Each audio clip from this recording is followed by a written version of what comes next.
আমরা যখন কোনো কাঠামো নির্মাণ করি তার মূল ভিত্তি হিসেবে ব্যবহার করি মজবুত কংক্রিট, স্টিল বা ইট। এই উপাদানগুলো সাধারণত অগ্নিরোধক বা অগ্নি সহনশীল হয়ে থাকে। কিন্তু একটি ভবনের ভেতরের সৌন্দর্য এবং কার্যকারিতা বৃদ্ধি করার জন্য আমরা যে ইন্টেরিয়র ফিনিশ মেটেরিয়াল বা সজ্জা সামগ্রী ব্যবহার করি, যেমন দেওয়ালের প্যানেলিং, ফলস সিলিং, কার্পেট, পর্দা, ইনসুলেশন বা ফোম, আগুনের ক্ষেত্রে এরাই হয়ে ওঠে সবচেয়ে বড় বিপদ। বিএনবিসি বা বাংলাদেশ ন্যাশনাল বিল্ডিং কোডের সেকশন 1.5C এই বিপদের গুরুত্ব স্বীকার করে সুস্পষ্ট নির্দেশনা দিয়েছে। এই ধারা অনুসারে একটি ভবনের ভেতরের সজ্জায় ব্যবহৃত প্রতিটি মেটেরিয়ালকে অবশ্যই সুনির্দিষ্ট বৈজ্ঞানিক পরীক্ষার মধ্য দিয়ে যেতে হবে। এই পরীক্ষার মূল উদ্দেশ্য হল নির্ণয় করা যে একবার আগুন ধরলে শিখা সেই মেটেরিয়ালের ওপর দিয়ে কত দ্রুত বা কত বেগে ছড়াতে পারে। আগুনের শিখা যত দ্রুত ছড়াবে, বিল্ডিংয়ের বাসিন্দাদের পালানোর সময় তত কমে যাবে এবং ক্ষয়ক্ষতির পরিমাণ তত বাড়বে। এই গুরুত্বপূর্ণ পরীক্ষার নাম হল ASTM E84 standard test method for surface burning characteristics of building materials.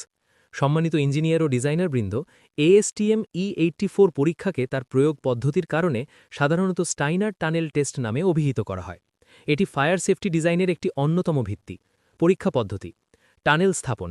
এই পরীক্ষায় প্রায় 25 ফুট বা 7.62 মিটার লম্বা একটি বদ্ধ টানেল বা চেম্বার ব্যবহার করা হয়। মেটেরিয়াল স্থাপন: যে ইন্টেরিয়ার ফিনিশ মেটেরিয়ালটির ফ্লেম স্প্রেড রেটিং বা শিখা বিস্তারের হার নির্ধারণ করা হবে, সেটিকে টানেলের সিলিং বা উপরের অংশে স্থাপন করা হয়। প্রজ্বলন: টানেলের এক প্রান্তে গ্যাসের সাহায্যে নিয়ন্ত্রিত মাত্রায় আগুন ধরানো হয়। এরপর গবেষকরা টানেলের অপর প্রান্ত পর্যন্ত শিখার বিস্তারের সময় এবং হার পর্যবেক্ষণ করেন। একটি আদর্শ মানদণ্ড হিসেবে অ্যাসবেস্টস সিমেন্ট বোর্ডকে 0 রেটিং, ফ্লেম স্প্রেড ইন্ডেক্স =0 এবং red okay flame spread index =100 হিসেবে ব্যবহার করা হয়। রেটিং এবং ব্যবহারিক প্রভাব: এই পরীক্ষার ফলাফলের ভিত্তিতে ইন্টেরিয়র ফিনিশ মেটেরিয়ালগুলিকে 3টি প্রধান শ্রেণীতে ভাগ করা হয়। ফ্লেম স্প্রেড ইন্ডেক্স শ্রেণী: বিবরণ ও বিপদমাত্রা, আবশ্যক ব্যবহার ক্ষেত্র বিএনবিসি বা এনবিসি অনুযায়ী। 0 থেকে 25 ক্লাস এ, সর্বোচ্চ নিরাপত্তা, শিখার বিস্তার অত্যন্ত ধীর বা নগণ্য, এটি সবচেয়ে নিরাপদ মেটেরিয়াল। করিডোর, শ্রেণীঘর, এক্সিট রুট, হাসপাতালের বেডিং এরিয়া, অ্যাসেম্বলি এরিয়া। 26 থেকে 75 ক্লাস বি, মাঝারি নিরাপত্তা, শিখার বিস্তার মাঝারি, অপেক্ষাকৃত কম ঝুঁকিপূর্ণ, সাধারণ কক্ষের জন্য প্রযোজ্য।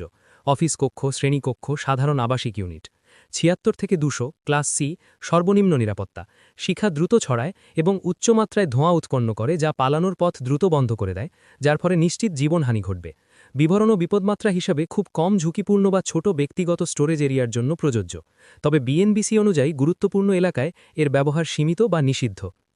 নিরাপত্তা নির্দেশনা: বিশেষত করিডোর, শ্রেণীঘর বা জরুরি নির্গমন পথ বা এক্সিট রুটসের মতো ক্রিটিক্যাল এলাকায় সবসময় ক্লাস এ মেটেরিয়াল ব্যবহার আবশ্যক, কারণ আগুন লাগলে এই পথগুলোই ভবন থেকে দ্রুত এবং নিরাপদে বেরিয়ে আসার একমাত্র ভরসা। যদি করিডোরের সিলিং বা দেওয়ালের সজ্জা দ্রুত আগুন ছড়ায়, তাহলে তা পালাতে থাকা ব্যক্তিদের ওপর দ্রুত আগুন ফেলে দেবে বা ঘন ধোঁয়ায় পথ বন্ধ করে দেবে, যার ফলে নিশ্চিত জীবনহানি ঘটবে।